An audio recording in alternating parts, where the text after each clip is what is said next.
ভগবান শ্রীরামকৃষ্ণের এই কথামৃত বঙ্গভবন থেকেই প্রথম শুরু হলো এর পাঠ। এখন যেহেতু এটা লাইভ স্ট্রিম এবং এটা দেওয়া হয় ইউটিউবে, তখন অনেকেই সবাই দেখেন বিভিন্ন জায়গা থেকে। আর অদ্ভুতভাবে সারা পৃথিবীর বাঙালিরা এটা দেখছেন। আমি আফ্রিকা থেকে, সুইজারল্যান্ড থেকে, বিভিন্ন জায়গার ওই বাঙালিদের চিঠি পাই, তারা সব এটা খুবই খুশি হচ্ছেন। আর আমাদের অনেক সাধু ব্রহ্মচারী তারাও এটা খুব করে শুনছেন। এটা ঠাকুরের কৃপা, এটা খুবই সুন্দর একটা তাঁর কথা, সকলের ভালো লাগছে। তো আমরা আবার প্রায় 2 বছর পরে একটা বিরাট একটা প্যান্ডামিক কাটিয়ে আবার আমরা এখানে সবাই মিলে সমবেত হয়েছি। আজকের দিনে ঠাকুরকে আরতি করে, এই যে আগুন জ্বালানো মানেই হচ্ছে, আগুনটা হচ্ছে জ্ঞানের প্রতীক। সেই জ্ঞান পথে আমরা আবার যাব, রওনা হব। তা এই ঠাকুরকে আরতি করে সবাই মিলে আবার আমরা শুরু করছি। আসুন আমরা কথামৃত শুরু যে স্তোত্রটা প্রথম শুরু করি। তব কথামৃতম তপ্ত জীবনম কবিভিরীড়িতম কল্মষাপহম শ্রবণমঙ্গলম শ্রীমদাততম ভুবি গৃণন্তি এ ভূরিদা জনা। এটা ভাগবতের থেকে নেওয়া, গোপী ভাগবত, গোপী গীতা থেকে নিয়েছেন। সেখানে বলছেন তব কথর রূপ অমৃত। তো এটা আমরা মাঝে মাঝেই আলোচনা করি যে অমৃত শব্দটার অর্থ হচ্ছে যা আমাদের চিরন্তন আনন্দ দান করে, যা আমাদের শাশ্বত জীবনে নিয়ে যায়।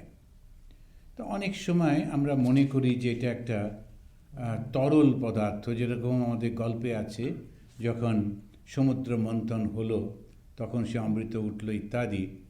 তারপরে দেবতা অসুরদের মধ্যে ওই নিয়ে একটু যুদ্ধ হলো, ঝগড়া হলো, একটা তরল পদার্থ। আমরা মাঝে মাঝে একটা পূর্ণ কুম্ভ স্নান হয়, তখন সেই অমৃত উঠেছিল তারই স্মরণে সব যাওয়া হয় ইত্যাদি। কিন্তু অমৃত শব্দের অর্থ হচ্ছে জ্ঞান। আর কিসের জ্ঞান? জ্ঞান হচ্ছে আজকেই যেমন উইসকনসিন আমাদের হিন্দু টেম্পল, এখানে ঠিক আসার আগেই আধ ঘন্টা ওদের সঙ্গে একটু কথা বললাম। তো ওরা ওই ঠাকুরের উৎসব পালন করছেন। তো ওইখানে তো আমি ঠাকুর সম্পর্কে বলতে গিয়ে বললাম ঠাকুর হচ্ছেন একটা বিশাল ব্রিজ, অমৃতস্য সেতু, অমৃতের সেতুর মতো। তো তিনি আমাদেরকে নিয়ে যাচ্ছেন একটা জায়গা থেকে আর একটা জায়গায়, তো জীবাত্মাকে পরমাত্মার কাছে নিয়ে যাচ্ছেন।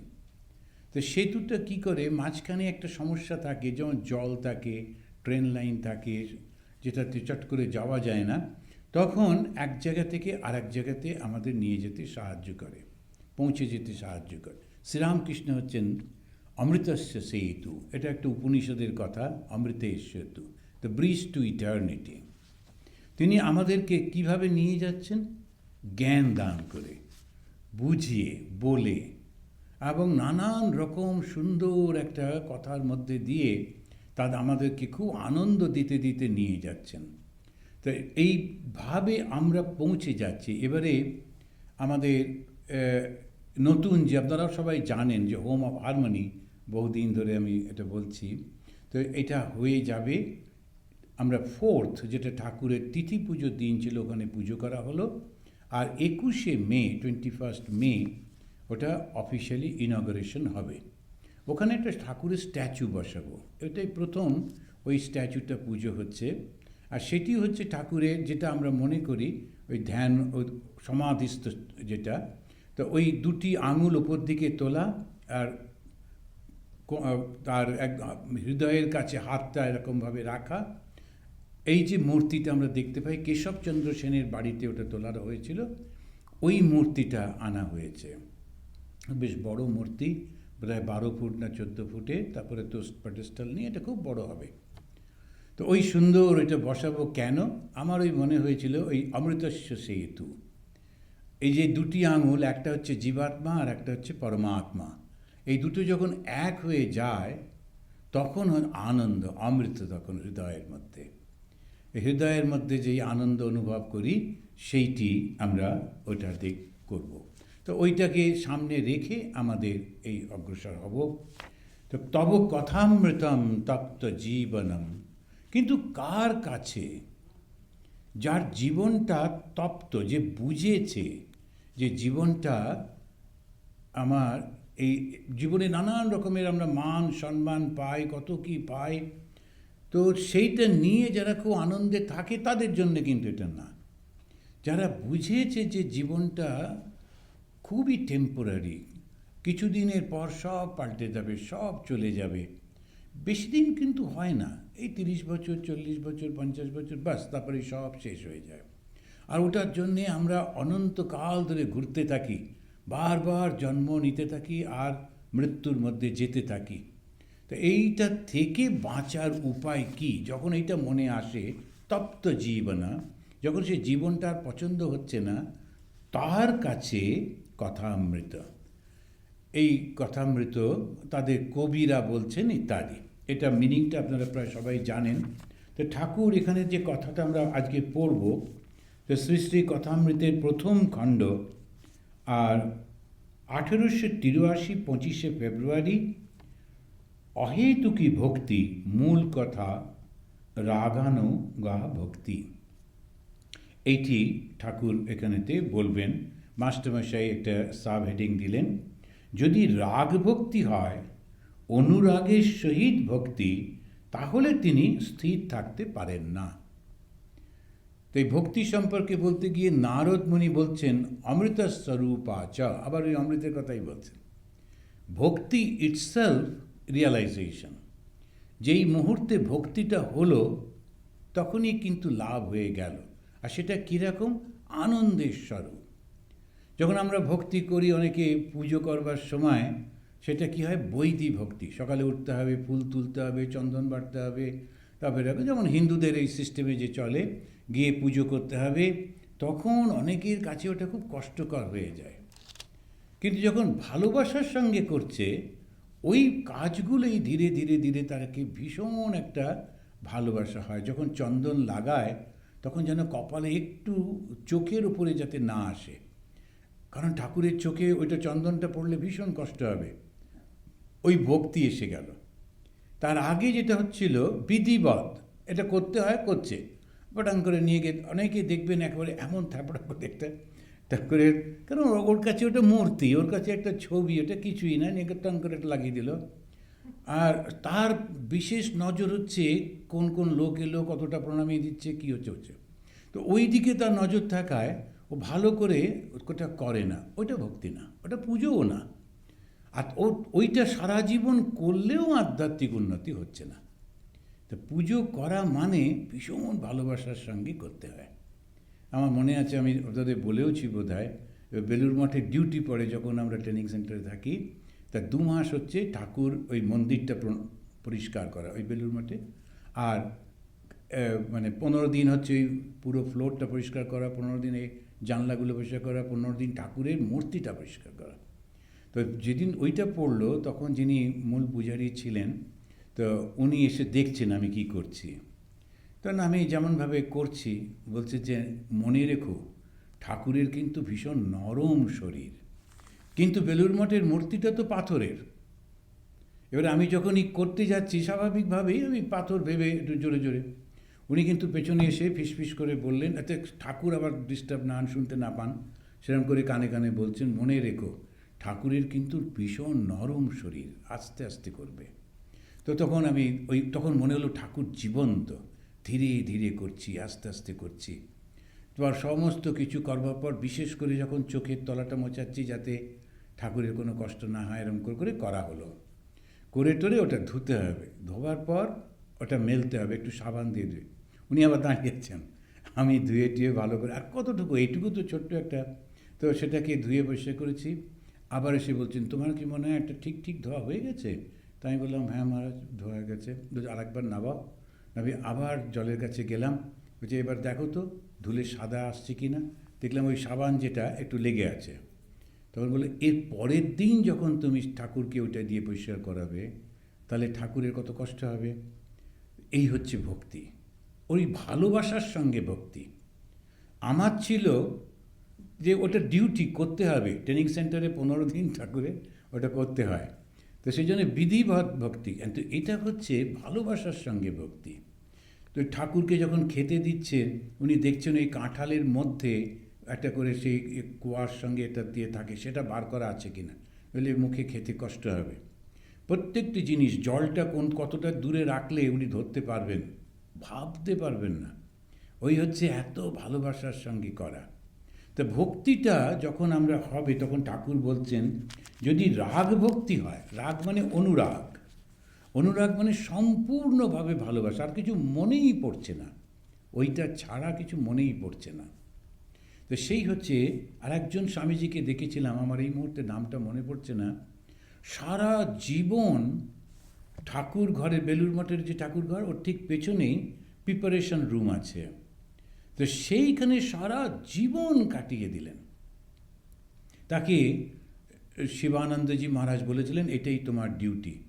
ওই সারা জীবন ওই তরকারি কাটছেন, ফুলগুলো সাজাচ্ছেন, পরিষ্কার করছেন, বাসনগুলো ধুয়ে রাখছেন, হোল লাইফ, নট একদিন দুদিন না। একটা মানুষের এরপরে যখন তিনি আর পারছেন না, তখন আমাদের আরোগ্য ভবন আছে, বৃদ্ধ স্বামীজিদের রিটায়ারমেন্ট, ওখানে তো আমরা ওকে খুব দেখতেই যেতাম। খুব উচ্চ স্তরের সাধক ছিলেন, সবাই খুব মানতেন। তো যখন গেলাম, ছেলে মানুষের মতো চুপ করে বসে আছেন খাটের ওপরে, যখন আমরা ওকে গিয়ে প্রণাম করতে বলছি, দাঁড়াও দাঁড়াও, ওই দরজাটা খোলো, দরজাটা খুললে দেখবে একটা কিরম মজা হবে। তো আমরা বলি, কী হতে, কী দরজা? তো গিয়ে দেখছি ওনার খাটের ঠিক উল্টো দিকে বাথরুমের দরজাটা খুলতে বলছেন। আর যেই খুললাম, সঙ্গে সঙ্গে ওই বাথরুমের যে বড় আয়নাটা আছে, আয়নার উপরে ওনার মাথার পেছনে কৃষ্ণের একটা ছবি লাগানো আছে, সেইটা ওখানে দেখা যাচ্ছে। দেখো, এখানে আর ওখানে সর্বত্র। তো এখন এই যে ছোট্ট ছোট্টর মধ্যে দিয়ে যে শিক্ষাগুলো, অন্যরা মনে হবে কি একটা পাগলামি, কিন্তু তা নয়। সর্বত্র ভগবান রয়েছেন। ওটা বাথরুম ভেবে ভাবছি যে নোংরা জায়গা, তা কিন্তু না। এই যে ঠাকুরের ছবি এখানে রয়েছে, ওই আয়নাতে ওটাও রয়েছে, সর্বব্যাপী ওই অনুভব হয়েছে। সারা জীবন শুধু ওই ফলগুলো কেটে ওই রকম অনুভব হয়েছে, ভেবে দেখুন। তা এই হচ্ছে ভক্তি, এই হচ্ছে ভালোবাসা। তো এই রাগ ভক্তি, তো বৈধি ভক্তি, রাগ ভক্তি, শুদ্ধা ভক্তি, অহেতুকী ভক্তি। বৈধি ভক্তি ওই সিস্টেম অনুযায়ী যে ভক্তিটা, আর রাগ ভক্তি তখন ভালোবাসা এসে গেছে। রাগ মানে আকর্ষণ, সে ভালোবাসা এসে গেছে তখন। এরপরে হচ্ছে শুদ্ধা ভক্তি, সে আর কিছু চাই না, আর অহৈতুকী ভক্তি। তারপরে বলছে যেমন প্রহ্লাদের, তুমি বড়লোকের কাছে কিছু চাও না, কিন্তু রোজ আসো, তাকে দেখতে ভালোবাসো, জিজ্ঞাসা করলে বলো আজ্ঞা দরকার কিছু নাই, আপনাকে দেখতে এসেছি। এরই নাম অহৈতুকী ভক্তি। তুমি ঈশ্বরের কাছে কিছু চাও না, কেবল ভালোবাসো। এই যে আমরা যখন অনেক সময় অনেকে বলেন যে ঠাকুর বলেছেন না চাইতে, কিন্তু আমার ছেলেটার বড় কষ্ট হচ্ছে, তো আমি ঠাকুরকে বলবো কি না? আমি অবশ্য বলবেন। এই যে জায়গাটা আমরা পড়ছি, সেটা হচ্ছে এই ভক্তির একেবারে চরম অবস্থায় ওঠার পর সেইটা হচ্ছে সেই অবস্থা। এখন আমাদের এই অবস্থাটা না বুঝে যদি শিক্ষাটা চাপিয়ে দেওয়া হয়, তাহলে ভুল হয়ে যায়। যেমন এক ধরনের তপস্যা আছে, যেখানে তারা বস্ত্র পর্যন্ত ধারণ করেন না এবং গাছের তলায় বসে থাকেন, যদি পাকা ফল একটা পড়ে তারপরে খাবেন। অ্যান্ড এইটা যে আলটিমেট প্র্যাকটিস অফ স্পিরিচুয়ালিটি, যেটা ওনারা অভ্যাস করছেন, একটা চরম অবস্থা, সম্পূর্ণ ঈশ্বর নির্ভরশীলতা। আমি কিচ্ছুটি করব না, ভগবান যদি দেন তাহলেই বাঁচব, সেটা যদি সবার উপরে দিয়ে দেওয়া হয়, ভুল হয়ে যাবে। তো সেই জন্যে মাঝে মাঝে আমাদের এইটা ভুল হয়ে যায়, ওটা একটা প্র্যাকটিস। তো জৈনিজমের মধ্যে দেখবেন ওই ধরনের জিনিসগুলো আছে, যেখানে একেবারে তারা কাউকে কিছু ক্ষতি করবে না, কিন্তু এই অহিংসার চরম অবস্থা সবার জন্যে না। এইটা আমরা বুঝে যদি করি, তো ঠাকুর যখন বলছেন এইটা, সেটা কার জন্যে বলছেন? যে ওই অবস্থায় পৌঁছেছে, কিন্তু আমাদের কাছে ঠাকুরকে, ঠাকুর আমাদের কাছে তার বাবা এবং মায়ের মতো, তিনি ছাড়া কেউ নেই।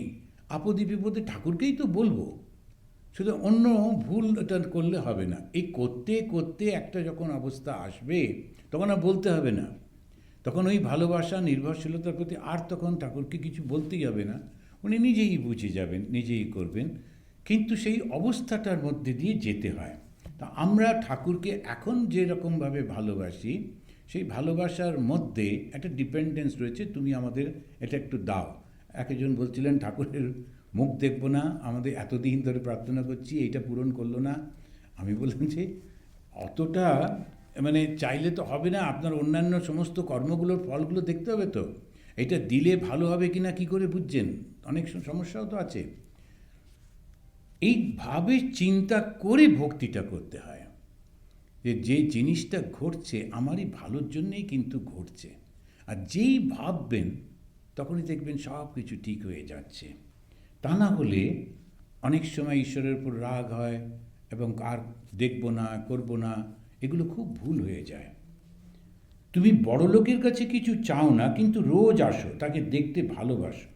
জিজ্ঞাসা করলে বলো, আজ্ঞা দরকার কিছু নাই, আপনাকে দেখতে এসেছি। এর নাম অহেতুকী ভক্তি। আপনারা বোধহয় জানেন, একটু মনে করিয়ে দিই, নরেন্দ্রনাথকে ঠাকুর ভীষণ ভালোবাসতেন। নরেন নরেন করে একেবারে মানে অন্যরাও খুব করতো যে এটা শুধু সবসময় নরেন, কিছু ভালো কিছু এসছে সব রেখে দেবেন, আর আমাদেরকে অন্য কিছু থাকলে দেবেন, না হলে দেবেন না, আর নরেন এলে ওইটা ওকে দেবেন। যে আমরা কি বানের জলে ভেসে এসেছি বলে কেউ কেউ ঠাকুরকে বলতেন। কিন্তু ওই নরেনের সঙ্গে তিনি 1 মাস কথা বলছেন না, মুখ দেখছেন না। এই রকম একটা অবস্থা যখন হয়েছে, নরেন কিন্তু রোজই আসে, নরেন কিন্তু এসে ওই ঠাকুরের সামনে বসে থাকে, ঠাকুর মুখটা ঘুরিয়ে নেন, কথা বলেন না, কথা বলেন না, এরকম চলছে। নরেন চুপ করে কখনো কখনো শুয়ে পড়ে মেঝেতে এরকম করে শুয়ে থাকে, দেখে। একদিন ঠাকুর ওকে বলছেন, হ্যাঁ রে, আমি তো তোর সঙ্গে কথা বলি না, তোর দিকে তাকাইও না, তবু তুই আসিস কেন? এত ভালোবাসতেন, এত ভালোবাসতেন, হঠাৎ করে উনি মন তুলে নিয়েছেন আর তাকাচ্ছেনই না, কথাই বলছেন না। কিন্তু যখন নরেনকে জিজ্ঞেস করলেন, আমি তো তোর সঙ্গে কথা বলি না, দেখিও না, তুই আসিস কেন? তখন উনি উত্তর দিলেন, মশাই, আপনাকে ভালোবাসি তাই আসি। এই হচ্ছে অহেতুকী ভক্তি। ভালোবাসি তাই আসি, এই হচ্ছে অহেতুকী ভক্তি। এই বলিয়া ঠাকুর গাইতেছেন, আমি মুক্তি দিতে কাতর নই, শুদ্ধা ভক্তি দিতে কাতর হই। মুক্তি সেটা হয়তো দেওয়া যেতে পারে, কিন্তু শুদ্ধা ভক্তিটা অর্জন করতে হয়। শুদ্ধা ভক্তি একটা অসাধারণ আনন্দের জিনিস। ভগবানের সঙ্গে সঙ্গে রয়েছি, আর তার সঙ্গে তার সমস্ত ক্রিয়াগুলোর সঙ্গে আমি দেখছি, অথচ আমার কোনো বন্ধন হচ্ছে না। এই আনন্দের অবস্থাটা, মূল কথা ঈশ্বরে রাগানুভক্তি আর বিবেক বৈরাগ্য। বিবেক বৈরাগ্য অনুরাগ, এই 3টে শব্দ বলছেন। বিবেকটা কি? বিবেক হচ্ছে বিচার। কি বিচার? ওই একটাই, এই সমস্ত জিনিস হচ্ছে দুদিনের, একটাই বস্তু আছে যেটা চিরন্তন। তো সৎ অ্যান্ড অসৎ, সংস্কৃতে যেটা বলে, সৎ মানে হচ্ছে চিরন্তন। তো কোনটা চিরন্তন? এইটা আবার বেদান্তবাদীদের খুব সুন্দর ওদেরকে বোঝায়। ওরা তুমি যদি লক্ষ্য করে দেখো, যে যাকে তুমি আমি বলছো, ওই আমিটাই একমাত্র আছে, বাকি কিন্তু সবই পাল্টে পাল্টে যাচ্ছে। আমি ছোট ছিলাম, আমি যুবক হয়েছি, আমি বৃদ্ধ হব, আমি মারা যাব, এসব অবস্থাগুলোর মধ্যে আমিটা কিন্তু ঠিক আছে। তোমার শরীর মনের পরিবর্তনগুলো হয়ে যাচ্ছে, কিন্তু আমিটা ঠিক আছে। ওই আমিটা কি? ওই আমি যদি খুঁজতে পারো, হু অ্যাম আই বলে খুব সুন্দর সুন্দর বক্তৃতা আছে, তো ওই আমি যদি তুমি খুঁজতে পারো, তখন বুঝতে পারবে যে ওটাই হচ্ছে আসল, এবং সেটাই যখন বৃহত্তর আকারে আমরা দেখি হচ্ছে ঈশ্বর। এইটা হচ্ছে বিচার। এই যে বিচারটা যে হলো, বা বিবেক যদি হলো, তখন কি হবে? বৈরাগ্য। আমার মনে হলো এগুলো সব টেম্পোরারি, আমি নিয়ে করবোটা কি? তো প্রথম যখন এই যে সংগঠনটা হচ্ছিল, তখন কত বাঙালিরা সব ছিলেন, তারা করেছিলেন। আস্তে আস্তে ওদের বয়স হয়ে গেল, আস্তে আস্তে ওরা সব চলে গেলেন, আবার নতুন একটা গ্রুপ এলো, তারা কন্টিনিউ করছে।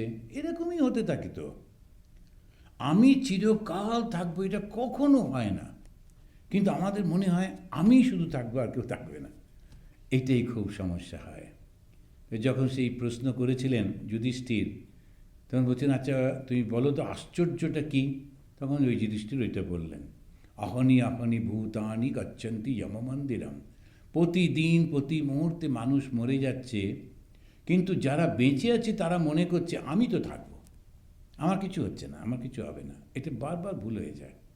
সেরকম সব সময় মনে রাখতে হবে পরিবর্তন তো হবেই, ছেড়ে দিতে হবেই। আর আনন্দের সঙ্গে ছেড়ে দিলে তখন সেটাতে আনন্দই থাকে, কি জোরাজুরি করলে তখন দুঃখ হয়। এইগুলো হচ্ছে বিচার। এই বিচারটাকে বলে বিবেক। আর বিবেকের সঙ্গে বৈরাগ্য জুড়ে থাকে। বিবেক ও বৈরাগ্য ঝুলি দুই কাঁধে সদা ঝুলে। ঠাকুর সম্পর্কে একটা গান আছে খুব সুন্দর, এসেছে নতুন মানুষ দেখবি যদি আয় চলে, তার বিবেক ও বৈরাগ্য ঝুলি দুই কাঁধে সদা ঝুলে। একটা নতুন মানুষ এসেছে, সে কি শেখাচ্ছে আমাদের, কি বলছে আমাদের? একটা বিচার আর একটা ত্যাগ। তো ঠাকুরের বৈশিষ্ট্যটা কি? ত্যাগ। শ্রীরামকৃষ্ণের সবচেয়ে মা শারদামণিকে যখন জিজ্ঞেস করা হলো যে ঠাকুর কি আমাদের সমন্বয় শেখাতে এসেছিলেন, সব ধর্ম এইসবগুলো সমন্বয়, উনি বলছেন ওটা বাবা ওর কাজের মধ্যে দিয়ে হয়েছে, কিন্তু যেটা শেখাতে এসেছিলেন সেটা হচ্ছে ত্যাগ। শ্রী রামচন্দ্র রূপে তিনি যেটা করতে এসেছিলেন, মানুষের সমাজটাকে সুন্দর করে গড়ে দিতে এসেছিলেন। পিতা পুত্র কেমন ব্যবহার হবে, ভাইদের মধ্যে ব্যবহার, রাজা প্রজার ব্যবহার, স্বামী স্ত্রীর ব্যবহার, ইত্যাদি ইত্যাদি। যখন কৃষ্ণ এলেন, তিনি রাজারা যাতে অহংকারী হয়ে না ওঠে সেই ব্যবস্থা সব করলেন। শ্রীরামকৃষ্ণ যখন এলেন, তখন কিন্তু সবথেকে বেশি সমস্যা হয়েছিল ব্রাহ্মণদের নিয়ে। আগের দুই অবতার তারা এসেছিলেন ক্ষত্রিয় বংশে, কিন্তু এবারে যে শ্রীরামকৃষ্ণ এলেন সে ব্রাহ্মণ বংশে জন্মালেন। কেন না, ব্রাহ্মণেরা তখন ভীষণ অহংকারী হয়ে গেছে, আর অহংকার তো পতনের মূল হয়। অহংকার থেকে ঈশ্বর থেকে বিচ্ছিন্ন হয়ে যায়, আর ওই অহংকারটাই আমাদের কষ্টের কারণ হয়ে দাঁড়ায়, নিজের এবং অন্যের। তখন তিনি এসে ত্যাগের কথা বললেন। কি ত্যাগ করতে হবে? অহং ত্যাগ করতে হবে। মাস্টারমশাই যখন বললেন আমি কি তাহলে চাকরিটা ছেড়ে দেবো, কারণ ত্যাগ করতে বলছেন তো বারবার, তখন মনে হচ্ছে তাহলে আমি চাকরিটা ছেড়ে দিই। তখন না না, তোমার ওই শিক্ষকতার মধ্যে দিয়ে কত উপকার হবে, আর তাছাড়া তোমার পরিবার পরিজন তাদের জন্য তো রোজগার করতে হবে, অবশ্যই তুমি কর্মটা করবে। মাস্টারমশাই জিজ্ঞেস করছেন একটু বেশি রোজগারের জন্যে, নিশ্চয়ই চেষ্টা করবে, ভালো পথে নিশ্চয়ই বেশি করে চেষ্টা করবে। মাস্টারমশাই 3টে চাকরি করতেন, খুব পরিশ্রম করতেন। তো যতদূর শুনেছি তিনি 3টে জায়গায় টিচারি করতেন। একটার টাকা বাড়িতে দিতেন, আর একটার টাকা স্বামীজিদের দিতেন, আর একটা মাকে দিতেন, মা শারদামণি দেবী, ওখান থেকে যে মাইনে পেতেন। কি অসাধারণ জীবন! তো সংসারী মানে কীরকম ধরনের সংসারী? তো উনি ওইটা বলছেন, ওই বিবেক ও বৈরাগ্য। বৈরাগ্য মানে বিচার, এই ত্যাগ করা। বৈরাগ্য মানে ত্যাগ, বিবেক মানে বিচার, এই দুটো। তখন চৌধুরী মশাই জিজ্ঞেস করছেন, মশাই গুরু না হলে কি হবে না? গুরু না হলে কি হবে না? এটা একটা খুব বড় প্রশ্ন। এখন সবসময় সবাই জানতে চায় যে আমাকে কি গুরু করতেই হবে? গুরু করা মানে সাধারণত বাইরে থেকে দেখতে গেলে একজন মানুষকে মানতে হচ্ছে। তো ওই মানুষটাকে আমি মানব কেন? যদি না মানি তাতে কী অসুবিধে? তো সেই জন্যে উনি জিজ্ঞেস করছেন গুরু না হলে কি হবে না? শ্রীরামকৃষ্ণ ওর মনের ভাবটা বুঝেছেন, কেননা ও গুরুকে মানুষ হিসেবে দেখলে তখন তো সমস্যা হবেই। সঙ্গে সঙ্গে উত্তরটা দিচ্ছেন, সচ্চিদানন্দই গুরু। সচ্চিদ আনন্দ স্বরূপ যিনি, তিনিই কিন্তু গুরু। গুরু মানে কে? যিনি অন্ধকার দূর করে দেন। অন্ধকারটা কি? মায়ার বন্ধন। মায়াটা কি? ওই যে 3টে গুণ আছে, সত্য রজ তম, ওইটা দিয়ে আমাদেরকে বন্ধন করে।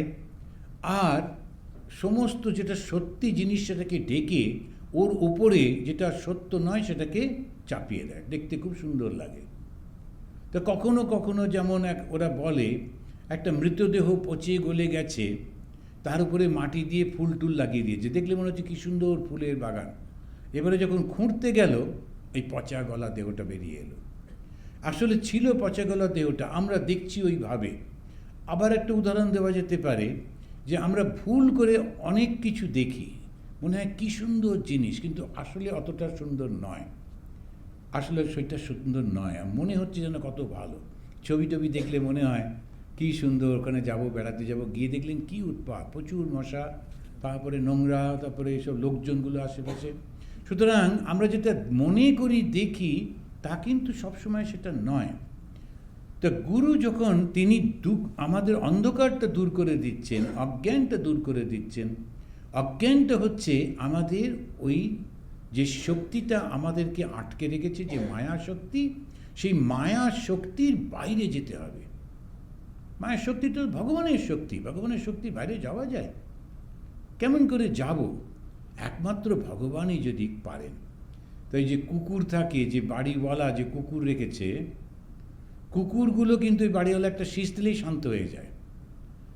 সেজন্য যদি তুমি ওই বাড়িতে যেতে হয়, আগে বাড়িওয়ালার সঙ্গে কথা বলে, মালিকের সঙ্গে কথা বলে, তার ওই ভয়ঙ্কর কুকুরগুলোকে একটু সরিয়ে রাখলে নিশ্চিন্তে তখন যাওয়া যায়।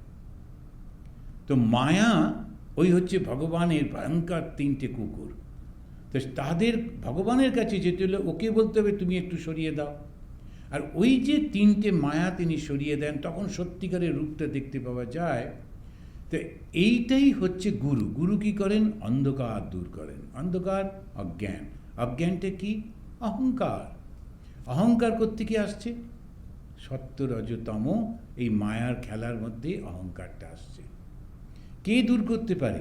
সুতরাং মানুষ গুরু নন, কিন্তু জীবনের প্রত্যেকটা পদক্ষেপে একজন শিক্ষককে আমাদের চাই, সামনে কাউকে চাই। তা না হলে আমরা অগ্রসর হতে পারি না। আমাদের মনে আছে যখন অল্প বয়সে সাইকেল শিখতাম, তখন আর একটা আমাদের থেকে একটু বয়সে বড় পাড়ার দাদা, ও এসে আমাদেরকে সাইকেল শেখাতো। তা সে ওই একটা গুরু, সে পাড়ার দাদাটা সে করে ধরে ধরে থাকতো, কুটকুট করে যেতাম, তারপরে ধীরে ধীরে হয়ে গেল। তারপরেতে যখন আমরা অন্য কিছু করছি, স্কুলে যাচ্ছি, মাস্টারমশাইরা রয়েছেন, সমস্ত জীবনের সর্বক্ষেত্রে কেউ না কেউ একজন আমাদের প্রথমে শিখিয়ে দেয়, তারপরে আমরা নিজেরা অগ্রসর হতে পারি। ধর্মক্ষেত্রে ঠিক তাই। সেখানেও কিন্তু এই গুরু তিনি একটু বলে দেন যে এই যে নামটা তোমাকে দিচ্ছি, এইটা তুমি রোজ রোজ করতে থেকো, এর থেকেই তুমি উপকার পাবে। সত্যি সত্যি পাওয়া যায়। ভগবানের নামের একটা অসাধারণ শক্তি আছে, কিন্তু অ্যাপারেন্টলি মনে হয় এটা কিছুই না। যে যখন ওষুধ খাচ্ছি, প্রচণ্ড শরীরের ব্যথা, একটুখানি একটা ছোট্ট বড়ি দিল, এইটুকু তো হবে, এত বড় ব্যথা একটু। আর যখন গ্রামের লোকগুলো ওই বড়ি টড়ি দিলে একদম বিশ্বাস করে না, বলে ছুঁই দাও ছুঁই দাও। তো ওরা মানে হাতে যদি আপনি দুটো ছুঁই দিলেন, বেশ ব্যথা লাগলো, খুব খুশি হয়ে যায় না, ডাক্তারবাবু আমাকে ভালো চিকিৎসা করেছে। কিন্তু তা না হলে ছোট্ট বড়িটা সে কোথায় গিয়ে কি হয়ে গেল, কিন্তু ব্যথাটা সেরে যাচ্ছে। ওই ঠাকুরের নামটা হচ্ছে ওই রকম। নামটা করতে করতে করতে করতে তখন ওই ভাবনাগুলো আসতে থাকে যে ঠাকুর হচ্ছেন পবিত্রতার স্বরূপ। পবিত্রতা কি? নিরহংকার। আর সেরকম ওই তখন ওই করতে করতে ওই ভাবটা যেই আসে, তখন শুধু আনন্দ আনন্দ আর আনন্দ। শ্রীরামকৃষ্ণদেব বলছেন সচ্চিদানন্দেই গুরু, সচ্চিদ আনন্দ, তার মানে ব্রহ্ম। আবার গুরু যেই বললাম, তখনই তো একটা দ্বৈত ভাব এলো। যখন আমরা ব্রহ্মের কথা বলি তখন দ্বৈত থাকে না, অথচ আবার দ্বৈত। সুতরাং দ্বৈত থেকেই অদ্বৈতে যেতে হবে এই গুরুর ভাবের মধ্যে দিয়ে। কিন্তু তার সঙ্গে এটাও আছে, বিবেক চূড়ামণিতে অনেক এইটার উপরে আলোচনা হয়েছে। কে গুরু হতে পারেন? গুরুর কোয়ালিটি না থাকলে হবে না তো।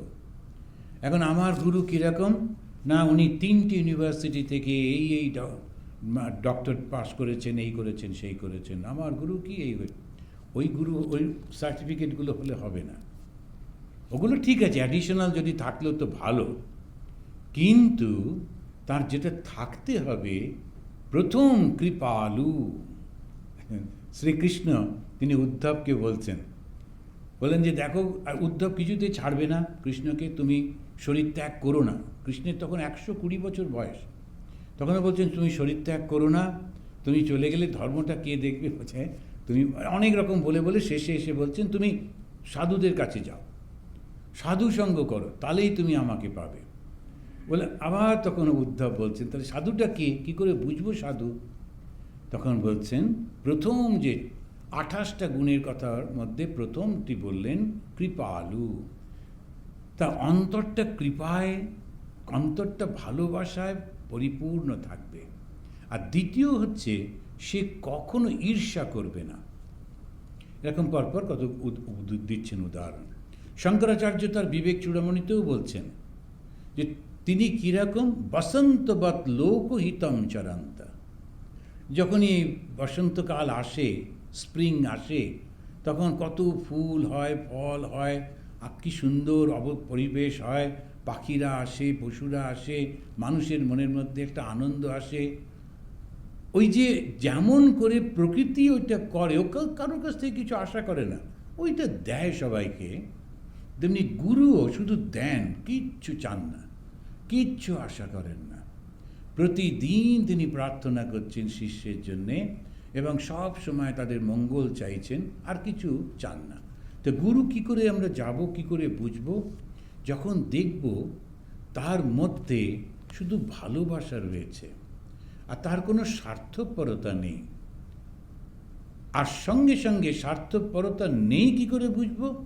তার মনে কোনো জেলাসি নেই, কোনো রকম ঈর্ষা নেই। এইটাই হচ্ছে আসল। তো এই জিনিসগুলি যদি বুঝতে পারি, তখন একজন বলছেন, যে ভদ্রমহিলা ফোন করেছেন, বলছেন আমি একটু বেরিয়ে পড়বো। আমি যে কোথায় যাচ্ছেন? না গুরু খুঁজতে। আমি যে বলেন কি, দড়ি টড়ি নিয়ে যাবেন? দেখুন, যে কারণ গুরু পেলে বাঁধতে হবে তো। এখন খুব উৎসাহ, আমি বেরিয়ে পড়ছি, না গুরু খুঁজবো। কোথায় যাবেন? উত্তর কাশী যাব, বৃন্দাবন যাব, এসব। এখন ওইরকম করলে হয় না, এগুলো বুঝতে পারে না ওরা, একটা ইমোশন থেকে করে। তা কত মানুষ আছেন যাদের মনের মধ্যে ঈর্ষা নেই, কোনো দ্বন্দ্ব নেই। আচ্ছা, ঈর্ষা কখন হয়? যখন কিছু আমি চাই, পাচ্ছি না, কিন্তু আরেকজন পেয়ে যাচ্ছে, তখন তো ঈর্ষা। আমি তো চাইছিই না, ঈর্ষা করতে যাব কেন? এখন আমাদের দুজন পরস্পরকে ঈর্ষা করছেন, এই 2024-এ ভয়ঙ্কর ঈর্ষা সহ হবে তবে, কিন্তু আমাদের ঈর্ষা হচ্ছে না ওই ব্যাপারে। কেন? আমরা তো চাইছি না। ওই পজিশনটা যখন আমরা চাইছি না, তখন আমি ঈর্ষা করতে যাব কেন? ঠিক তেমনিভাবে যদি আমি না চাই, তাহলে আমার ঈর্ষা হবে কেন? এইটি একটু মনে রাখতে হয়। আমার খুব মনে পড়ছে যে কীরকম অসাধারণ সমস্ত মানুষ ছিলেন এরা। যে স্বামী বিবেকানন্দ, তিনি আমেরিকা থেকে ফিরে গেছেন, তো সব লোক ওর কাছে আসছে, তার সঙ্গে কথা বলছে। ভারতবর্ষের সবথেকে প্রথম, মানে ধরুন সেই মুসলিম যে শাসনটা চলেছিল 700 বছর, তারপরে 200 বছর ব্রিটিশরা করে টোরে ভারতবর্ষে এই প্রথম একজনকে পেল, যার জন্যে সবাই একটু গর্ববোধ করছে, দম বন্ধ হয়ে আসছিল। ব্রিটিশরা, তারা তো কিছু করতে দিত না। হ্যাঁ, তুমি যদি টাকা নষ্ট করতে চাও, বেড়ালের বিয়ে দিয়ে, তখন জমিদাররা ওইটাই করতো। তখন হ্যাঁ, করো করো করো, তো সেটা তো ঠিক আছে। বেড়ালের বিয়ে দিচ্ছেন জমিদার, বিরাট একটা দেখাচ্ছেন আমি কত টাকা খরচা করতে পারি। কীরকম সমস্ত পাগলামিগুলো ছিল। এই প্রথম মানুষের মধ্যে উৎসাহ এলো, আমরাও পারি। তো তিনি যখন ফিরে গেছেন, সারা ভারতবর্ষ উন্মত্ত। একদল পণ্ডিত এসছেন বিবেকানন্দের সঙ্গে, তারা খুব খুশি ছিলেন না। কেন না, বিবেকানন্দ তিনি এদেশে এসে কাদের সঙ্গে খাওয়া দাওয়া করেছেন, ওইটা দেখতে হবে তো প্রথমে। হিন্দু ধর্মটা আছে কি নেই, কি কি খেলেন উনি, সেটা দেখতে হবে। কে রান্না করে দিল, কার হাতে খেলেন, গঙ্গার জল ছিল কি ছিল না, গঙ্গা জল না থাকলে তো ওটার হিন্দু থাকলোই না। সুতরাং হিন্দু ধর্মটা রক্ষা করতে গেলে তো আমাদেরকে এইসব করতে হবে। তো ওইগুলো এসেছে, এসে বলছে তোমার সঙ্গে শাস্ত্র নিয়ে তর্ক করব সংস্কৃতে। তখন স্বামীজি সঙ্গে সঙ্গে রাজি হয়ে গেল। স্বামীজি খুব ভালো সংস্কৃত জানতেন, এক একটা স্তোত্র দেখবেন কি সুন্দর স্তোত্র। আর কিন্তু উনি ছিলেন এদেশে এত বছর, ওই ভাষায় কথা তো বলেননি, প্র্যাকটিস নেই। এখন উনি চট করে অ্যাকসেপ্ট করে নিলেন, বলে চলো আলোচনা করি। তখন গিয়ে বসছেন, তাঁর গুরু ভাই শশী মহারাজ রামকৃষ্ণানন্দজি, উনি ছুটে ছুটে ঠাকুরের কাছে চলে গেলেন। গিয়ে ঠাকুরের মন্দিরে ঠাকুরকে গিয়ে বলছেন, নরেন অনেক দিন এই ভাষায় কথা বলেনি ঠাকুর, তুমি ওর মুখ রক্ষা করো, ওরা যেন কোনো ভুল ত্রুটি বার করতে না পারে, একটা গ্রামারে ভুল হলে ওইটা নিয়ে হই হই করতে থাকবে, এত যে ভালো জিনিসটা সেটাও দেখবে না। এই সাধারণত একটু এই ধরনের মানুষের হয়েই থাকে। তো ওইটা ভেবে দেখুন, শ্রীরামকৃষ্ণের শিষ্য দুজনেই, একজন এত পপুলার হয়েছেন, এত নাম ডাক হয়েছে, আর একজনের কিন্তু কোনো ঈর্ষা নেই মনে। সে বরং ছুটে ছুটে ঠাকুরের কাছে গিয়ে বলছে, আমার এই গুরু ভাই, আমার এর জন্য কোনো রকম অপমান না হয়ে যায়, এই তর্কেতে ঠাকুর তুমি ওকে রক্ষা কর। এই হচ্ছে ঈর্ষা নেই, এই হচ্ছে মহাপুরুষ। তা এই জন্যেই ঠাকুর আজকে যেমন একটি পাঠ হচ্ছিল, ঠাকুরের সম্পর্কে পাঠ হলো, কয়েকজন পড়লেন। তো একটা জায়গায় বলছিলেন যে ঠাকুর একজনকে বলছেন, তুমি সাধু সেবা করাতে চাও? ওর খুব ইচ্ছে সাধু সেবা করাবো। তা গঙ্গাসাগরে অনেক লোক আর সাধুরা আসেন, তো এটা এখনও করে লোকেরা, তারা সব দেয়, নানান রকম দেয়। তো বলছেন, যদি সাধু সেবা করাতে চাও, এই নরেন রাখালদের খাওয়াও, ওদের একজনকে খাওয়ালে 100 সাধু সেবার ফল পাবে। তখন কি ওরা সাধু হয়নি? তখন ওরা সব ছাত্র। কিন্তু ঠাকুর বলছেন ওদেরকে কেন? ওদের মধ্যে ঈর্ষা নেই, ওদের মধ্যে ভালোবাসায় ভরা। এই জগৎটা যখন আমি চাই না, তখন আমাকে কে কষ্ট দিতে পারবে? আমি তো চাই না মশাই, দাও আর না দাও, তাহলে কিচ্ছু চাই না তো। তো এই যে যখন এই ভাবটা আসে, তাকে বলে সাধু। তো কী করে বুঝবো তিনি ভালো মানুষ, ভালো গুরু? এইটা লক্ষ্য করতে হয় যে তার মধ্যে ওই কামনা বাসনা সব আছে কি না, ঈর্ষা আছে কি না, সেইগুলো দেখলে তখন বুঝতে পারা যায়। আবার ঠাকুর বলছেন, সাধুকে দিনে দেখবি, রাতে দেখবি, তারপরে বিশ্বাস করবি। ওই দিনে রাতে দেখা মানে সবসময় দেখতে হয়। খুব সুন্দর বক্তৃতা করলেন, করলেন, তখন মনে হয় বাবা দারুণ একেবারে। তো খুব, আমি বাংলাদেশে গেছিলাম একবার, একটা বক্তৃতা করলাম, কিছু কলেজের ছেলে, মুসলিম ছেলে, ওরা খুব খুশি হলো শুনে টুনে, একটু তর্ক টর্ক করছিল, নানা রকম প্রশ্ন। তারপরে একটি ছেলে খুব ইমপ্রেসড, তখন বলছেন, ও এসে বলছে আমাকে যে, তাহলে আপনাকেই গুরু মানলাম, বুঝলেন? বাংলাদেশে যেমন। তো আমি বললাম, আচ্ছা মেনে নিয়েছো তো ভালো কথা, তো সেটা তো ঠিকই আছে, বুঝে আপনার সঙ্গেই আমি চলবো। আচ্ছা না না, সে কী কথা, চলবে না, কোথায় তুমি চলবে? এখন এইখানেতে তোমার পড়াশোনাটা শেষ করতে হবে, তারপরেতে এই পাসপোর্ট টাসপোর্ট করে ইন্ডিয়ায় এসে তখন সব দেখা হবে। আমি তো তখন আন্দামানে থাকি, তখন আমার শিষ্য করতে পারি না তখন। আর তাছাড়া ওরকমভাবে হয় নাকি? তো এসে বলছে, আচ্ছা তাহলে আপনার সঙ্গে চললাম। যে না না, আগে আমি যাই, তারপরে তুমি আসবে। তারপরে ও কিছুতে ছাড়বে না, আমার সঙ্গে সঙ্গে আসছে। তারপরে আমি বললাম, শোনো, তুমি তো আমাকে এখন দেখছো, তো একটুখানি সেজে গুজে এসে সুন্দর বক্তৃতা করে, তুমি জানো আমার সঙ্গে যারা থাকে ওরা সব দুবেলা চোখের জল ফেলে, এমন বকনীতি। তারপরে আমি ভয়ঙ্কর লোক, তুমি বুঝতে পারছো না, আমাকে পরে দেখে শুনে তারপরে গুরু টুরু করো, আগে থেকে এরকম করে কোনো লাভ নেই, বুঝে শুনে করবে। তখন বলছে, আচ্ছা তাই নাকি, আচ্ছা তাহলে দেখা যাবে। তখন আমি ঠাকুরেরই কথাটা বললাম, দিনে দেখবে রাত্রে দেখবে, তা থাকার ব্যবস্থা আছে আপনাদের ওখানে? গিয়ে আপনাকে রাত্রে দেখতে হবে তো, তা থাকবো। তাই বললাম, আচ্ছা থাকার ব্যবস্থা করা যাবে, কোন তুমি আগে বর্ডারটা তো পার করে এসো, আগে পড়াশোনাটা শেষ করো, তারপরে বর্ডার পার করে এসো, তোমার থাকার ব্যবস্থা করে দেবো, রাত্রে কী করি সেটাও দেখাবার ব্যবস্থা হবে কোন। দেখুন সে একবারে লিটারালি নিয়েছে, দিনে দেখবি রাতে দেখবি। দিনে দেখবি রাতে দেখবি মানে একটু বিচার করে দেখতে হয়। কথাগুলো তো সুন্দর বলছেন, তারপরে কি, তখন দেখা যায় যে অ্যাডভার্টাইজমেন্ট করছেন, তারপরে এই করছে সেই করছে, তখন বোঝা যায় যে কিছু একটা গোলমাল আছে। অনেক রকম, সেই জন্য একটু ভক্ত হবি তো বোকা হবি কেন, ঠাকুর বলছেন না, ভক্ত হবি তো বোকা হবি কেন। রামকৃষ্ণ মিশনের সুবিধে কি জানেন, এরা কেউ গুরু নন, they never claim that they are গুরু।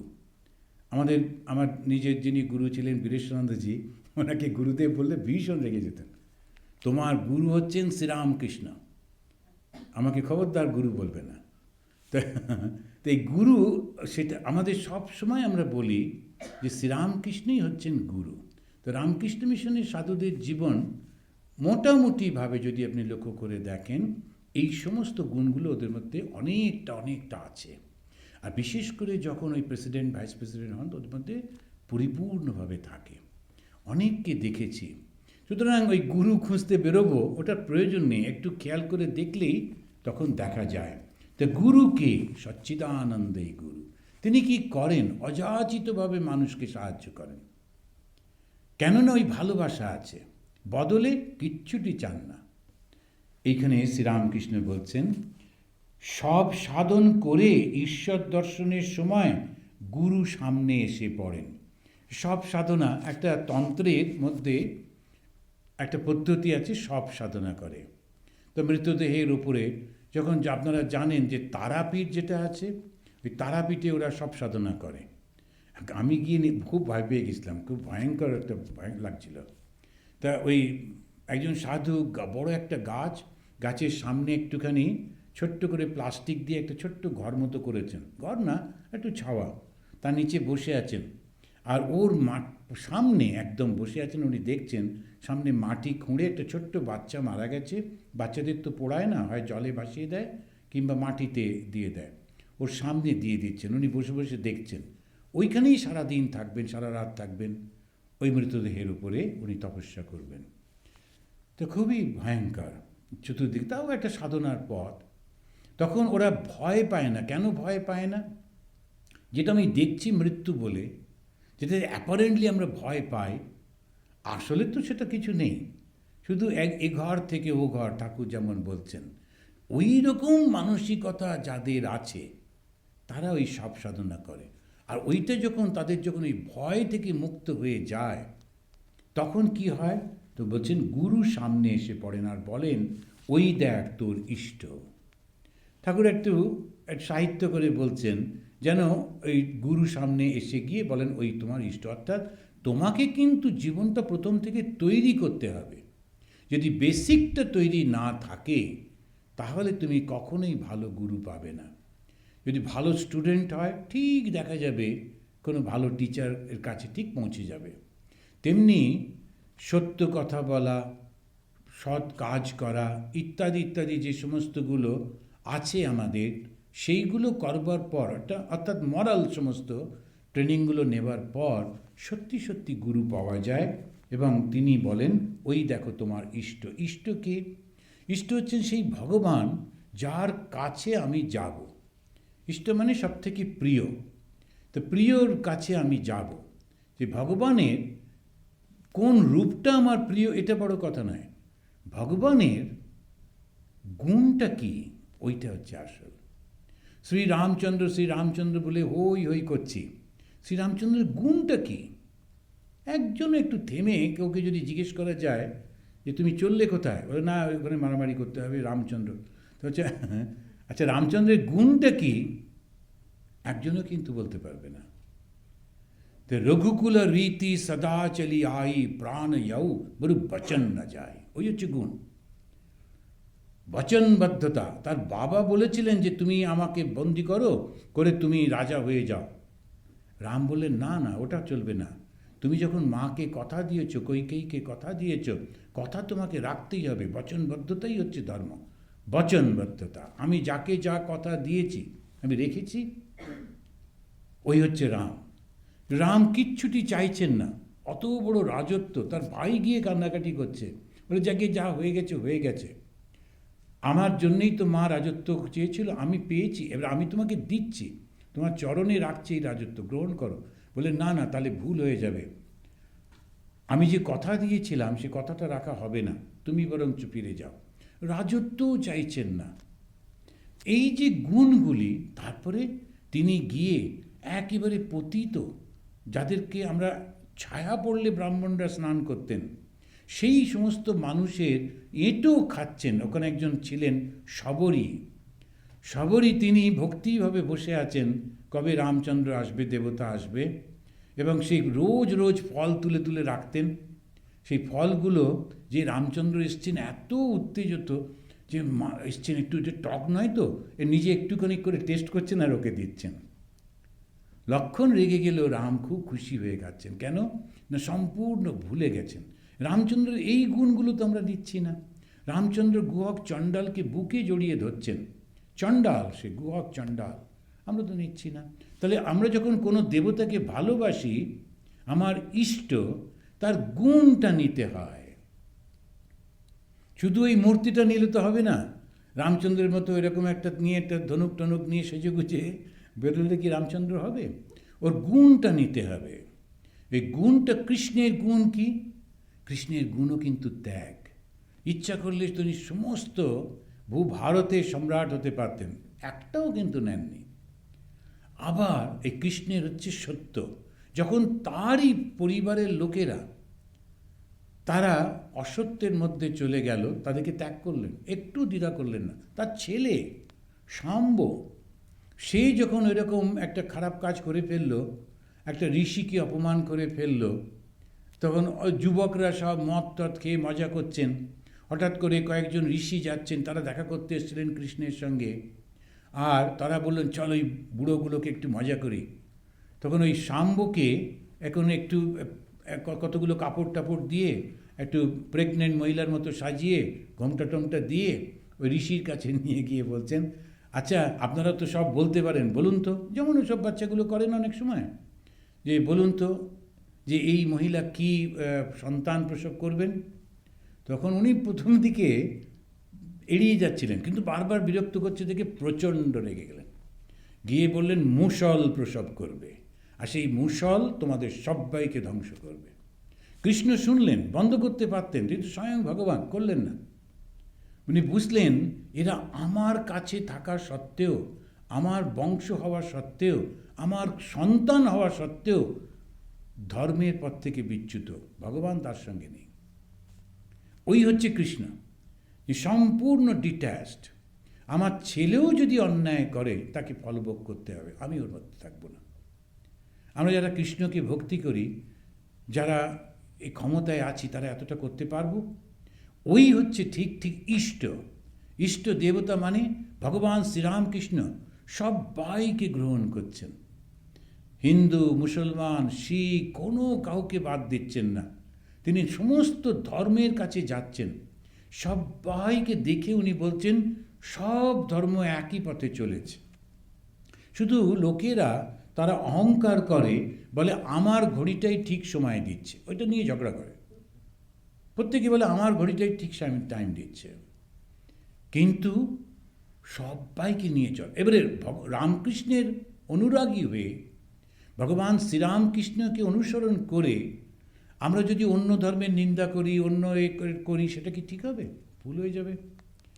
ঠাকুরের মেইন যে গুণগুলো যদি না জানতে পারি, না বুঝতে পারি, ওনার মধ্যে হচ্ছে ভালোবাসা আর নিঃস্বার্থপরতা, সেইটাই যদি আমাদের জীবনে না আনতে পারি, তাহলে ইষ্ট দেবতা কী করে হলো? ইষ্ট মানে হচ্ছে সব থেকে প্রিয়, আর সেই প্রিয়র গুণগুলো যেন আমি পাই। এই অনেক সময় দেখা যায় অল্প বয়সে ছেলে মেয়েরা, তাদের ইষ্ট হচ্ছে কোনো একজন সিনেমা আর্টিস্ট। তার মতো করে চুল কাটবে, তার মতো করে জুতো পরবে, তার মতো করে চলবার চেষ্টা করবে, তার মতো করে কথা বলবে, এসব করবে, সবাই অবশ্য হাসাহাসি করে। তারপরে একটুখানি বয়স হলে ওটা ছেড়ে দেয়, তো ইষ্ট চেঞ্জ হয়। কিন্তু আমাদের এই যে ভগবানকে যখন আমরা যাচ্ছি, ইষ্ট মানে ভালোবাসি, তো তাকে তো ইনভাইট করব। আমার মনে পড়ছে যে আমার গুরুদেব স্বামী বীরেশ্বরানন্দজি মহারাজকে আমি বলেছিলাম যে মহারাজ একটা উপদেশ দিন যেটা আমি পালন করব। তখন উনি, অবশ্য উনি অনেককেই বলেছেন, আমাদের অনেকের কাছেই শুনেছি, তো উনি বলেছিলেন তোমাকে দেখে লোকে শ্রীরামকৃষ্ণের সম্পর্কে আইডিয়া হবে। এটা আমাকে দেখে না, আমাদের সাধুদের দেখে দেখে শ্রীরামকৃষ্ণের সম্পর্কে তাদের ধারণা হবে। সুতরাং তোমার জীবন, চলন, কথাবার্তা, ব্যবহার এমন যেন না হয় যে ঠাকুরের কাছে নামে বদনাম আসে। এই হচ্ছে ইষ্ট। তো ইষ্ট যখন, তখন তাকে ভালোবাসি, তার যেন কোনো বদনাম না হয়, এই ব্যবহার ট্যাবহার। আমাদের কাছে যারা থাকেন, যে আশ্রম আশ্রম হলেই তো একা একা সব করা যায় না, তো ভলেন্টিয়ার, অ্যান্ড ভলেন্টিয়ার সে তো আর আমাদের মতো ওরকম ট্রেনিং নিল না, তো সম্ভব নয়। কিন্তু আমি ভলেন্টিয়ারদের সবসময় বলি, যেই মুহূর্তে তুমি এসে এখানে দাঁড়ালে এবং আশ্রমের দরজা খুলে কাউকে বলছো আসুন, তখন কিন্তু তুমি সো অ্যান্ড সো নও, তখন তুমি আশ্রমের পার্ট অ্যান্ড পার্সন। তখন তোমার ব্যবহার ওই আশ্রমের নামে বদনাম হবে, তোমার সব কিছু খুব সাবধানে করবে। কিন্তু মানুষ তো ভুলভাল একটু হয়েই যায়, করতে থাকে, কিন্তু অনেক চেষ্টা করে। এই ভাবটা যেটুকু করবে, 1 ঘন্টা যদি সেবা করে, 1 ঘন্টাই ওর অনেকটা হবে, অনেকটা হবে। যে একটা সত্যিকারের ভালো জায়গায় গিয়ে ঠিক মতো যদি মনটাকে রেখে সেবা করা যায়, আধ্যাত্মিক উন্নতি ওর হবেই হবে। এই জন্যে যারা ভলেন্টিয়ার হন, যারা ওখানে গিয়ে সেবা করেন, ভক্ত, এই ভাবটা যদি থাকে, আমি কোন ভাবের মধ্যে এসেছি, এই ভাব। আর এই ভাবটা কি? ঠাকুরের ভাব। সেটা কি? সবাইকে আপন করে নেওয়া, প্রত্যেককে, কে কোথা থেকে আসছে তাকে সরিয়ে দেওয়া নয়। এই ভাবটা হচ্ছে আসল। তো শ্রীরামকৃষ্ণ বললেন গুরুকে সচ্চিদানন্দই গুরু। কি করলে তাকে পাওয়া যায়? যখন তুমি তপস্যা শেষ করবে, তখন গুরু বলে দেবেন, ওই দেখো তোমার ইষ্ট। তো ইষ্টকে আমার সব থেকে প্রিয় যিনি, কি নেব সেই ঈশ্বর থেকে? তারই গুণগুলো নেব। সেই জন্যে ধ্যান করতে করতে ঈশ্বর সঙ্গে মিলিয়ে যেতে হয়। যদি যখন ধ্যানের শিক্ষাটা দেয়, ধ্যান করতে করতে ইষ্টকে হৃৎপদ্মে দেখতে দেখতে তার মধ্যে মিলিয়ে যাচ্ছি। তো মিলিয়ে যাচ্ছি মানে কি? তার গুণগুলো আমার মধ্যে আসছে। শ্রীরামকৃষ্ণের স্পিরিচুয়াল সান ছিলেন স্বামী ব্রহ্মানন্দ। তো লোকেরা যখন ওর সঙ্গে কথা বলতেন, একদম ওই রকম মনে করতেন, ঠাকুরের মতো, ঠিক ওই রকম ভাব। একবার একজন শ্রীশ্রীর মায়ের কাছে দীক্ষা নিয়েছেন, নিয়ে তারপরে মাকে প্রণাম টনাম করে বলছেন, মা আর কিছুদিন আগে যদি আসতাম, তাহলে ঠাকুর শ্রীরামকৃষ্ণের সঙ্গে দেখা হয়ে যেত। তখন মা আস্তে আস্তে বললেন, না বাবা, দেখতে পাবে। তো বলছে, না আর কিছুদিন আগে এলেই হয়ে যেত। আমি কি যে ভুল করেছি। উনি বললেন যে তুমি দেখছো তো। ওরা বুঝতে পারল না। থার্ড টাইম মা জোরের সঙ্গে বললেন, দেখছো তো। অর্থাৎ শ্রীরাম, মা তিনিই শ্রীরামকৃষ্ণ। এখন ওই যে রূপটা যদি দেখি, তাহলে মাতৃমূর্তি, কিন্তু যদি গুণটা দেখি, তখন শ্রীরামকৃষ্ণ। ওর মধ্যে ভগবান শ্রীরামকৃষ্ণের রামকৃষ্ণ গত প্রাণা তন্নাম সবর্ণ প্রিয়াম তদ্ভাবরঞ্জিতাকারম। তার ভাবেতে তার সমস্তটা, এই ভাবটা যদি না নিতে পারি, তাহলে কিন্তু শিষ্য হওয়া গেল না। ওই শিষ্য মানে ওই ভাবটা নিতে হয়, ভাব না নিলে হয় না। অনন্ত ব্রত করে, কিন্তু পূজা করে বিষ্ণুকে, তারই মধ্যে ঈশ্বরের অনন্ত রূপ। এটা বলে শেষ করব। অনন্তর পুজো করে, অনন্ত মানে অল পারভেডিং, কিন্তু পুজো কাকে করছে? বিষ্ণু। যখন আমরা ওই শুদ্ধ করি নিজেকে, তখন একটু গঙ্গা জল হাতে নিই, নিয়ে ওম বিষ্ণু ওম বিষ্ণু ওম বিষ্ণু করে সেই জলটা খেয়ে নিই। কেন খাই? ওই যে বিষ্ণু মানে, এটা একটু রিচুয়াল। যখন এই জলটা খেলাম, মনে হলো, ফিলিং হলো, একটা কিছু করলাম, কিন্তু আসলে বিষ্ণু স্মরণ করলাম। বিষ্ণুকে সর্বব্যাপিত্ব হচ্ছে বিষ্ণু, সর্বব্যাপিত্ব। যখন সর্বব্যাপিত্ব হয়, তখন তো ক্ষুদ্রতা থাকে না। আর ক্ষুদ্রতা না থাকলে তখন অহংকার থাকে না।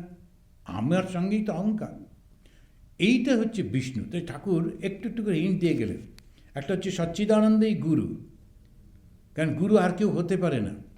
ওই মায়ার বন্ধন থেকে মুক্ত একমাত্র ঈশ্বরই করতে পারেন, কারণ ওটা ওনারই সৃষ্টি, উনি ওটাকে কন্ট্রোল করতে পারেন, আর কেউ পারবে না। কিন্তু তুমি মানুষের মধ্যে দিয়ে তাকে দেখছো। সেটা বলতে গিয়ে বললেন, অনন্তের পুজো করছে, কিন্তু পুজো করছে বিষ্ণুর। তেমনিভাবে মানুষ গুরুর মধ্যে দিয়ে সেই পরম গুরুকে পাওয়া। তা গুরু প্রয়োজন আছে। গুরু না হলে যেমন অন্যান্য পথে অগ্রসর হওয়া যায় না, আধ্যাত্মিক পথেও অগ্রসর হওয়া যায় না, মাঝে মাঝেই ভুল হয়ে যায়। তো কালকে কালই আমাকে দর্শন দিলেন। আমরা শুনতে নানা রকম বলেন তো, যে সবাই খুব ভাল লাগে যে আচ্ছা একটু মাকে বলে দেবেন তো আমার কাছে আসতে, কখনো আসে না। তো বলছে না না, আমি তো 3 দিন ধরে মা কালীকে দেখলাম। আমি বলছি, বলেন কি? তো এখন ওই যে সমস্ত তিনি কখনো, তারপরে আমি একদিন জিজ্ঞেস করলাম আচ্ছা মা কালীর সঙ্গে আবার দর্শন টর্শন, বলে না আপনি শুনলে অবাক হবেন, কি অদ্ভুত একদম গণেশ, তখন গণেশ পুজো চলছে, গণেশ দেখে দেখা দিয়েছে। আবার মা কালী চেঞ্জ হয়ে গণেশ হয়েছে, কারণ যে যেটা পুজো হচ্ছে ওই ইম্যাজিন করছে তো, সেই জন্যে। তো আমাদের সে মনে আছে তখন সবে সবে জয়েন করেছি চেরাপুঞ্জিতে, একজন মাস্টারমশাইয়ের বাড়িতে খেতে গেছি দল বেঁধে, আমরা 3জন ব্রহ্মচারী আর 2জন সাধু। তো সেখানেতে মাস্টারমশাইয়ের স্ত্রী বলছেন যে আমি যেদিনই উৎসব থাকে আমি ধ্যানে বসি আর জ্যোতি দর্শন করি। তো আমরা ভীষণ এক্সাইটেড, বলেন কি কিরম জ্যোতি দর্শন কী করেন? তখন আমাদের সঙ্গে যে সাধু ছিলেন তিনি বলছেন আচ্ছা আপনি কোথায় বসে ধ্যান করেন? বলে এই তো এইখানটায় বসি। কোন দিকে তাকান? এই দিকে। তখন বলছেন যে, আর তারপরে উনি বললেন যে উৎসবের দিনে মন্দিরে একটা বাতি জ্বালানো হয় একদম উপরে, ওইসব ওরকমভাবেই সিস্টেমটা ছিল চেরাপুঞ্জিতে। তো উনি বললেন আচ্ছা এর পরের যে উৎসবটা আসছে দেখবেন তো, যে বাতিটা নিভিয়ে রাখা হলো আলোটা। আর ওদের তখন ওখানকার সব টিনের বাড়ি তো, চেরাপুঞ্জিতে টিনের বাড়ি, তো টিনের একটা গর্ত ছিল, আর আমাদের ওই মন্দিরে যে আলোটা জ্বলতো ওই গর্ত দিয়ে আসতো জ্যোতি দর্শন।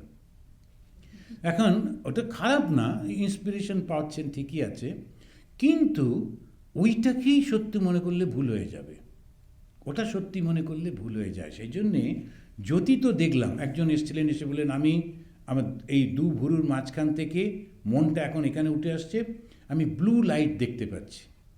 এখন যে ভালোই হলো, আপনার ইলেকট্রিকের বিল কমে যাবে, কেননা এখন যখন যখন ঘুরবেন ওই আলোটা জ্বাললেই হলো ঘুরে ঘুরে, তখন আর এর লাগবে না। আর দেখলেন তো দেখলেন, তারপরে কি? ওই সবগুলোর কোনো মূল্য নেই। মূল্য হচ্ছে তোমার জীবনটা পাল্টেছে, তুমি সবাইকে ভালোবাসতে শিখেছ, সবার জন্যে তুমি অনুভব করছো, কারোর কোথাও অপমান হলে তোমার নিজের অপমান বোধ হয়, কারোর কোনো কষ্ট শুনলে তোমার চোখে জল আসে, তখন বুঝবে তুমি ঈশ্বরের দিকে অগ্রসর হচ্ছ। তো আজকে এই পর্যন্ত শেষ করি। আসুন এখানেতে আমরা এই প্রণাম মন্ত্রটা বলে, নিরঞ্জনম নিত্যম অনন্তরূপম ভক্তানুকম্পা ধৃতবিগ্রহম বৈ ঈশাবতারম পরমেশমিড্যম তম রামকৃষ্ণম শিরসা নমামঃ। ওম শান্তি শান্তি শান্তি। হরি ওম তৎসৎ। শ্রীরামকৃষ্ণ अर्पणमस्तु।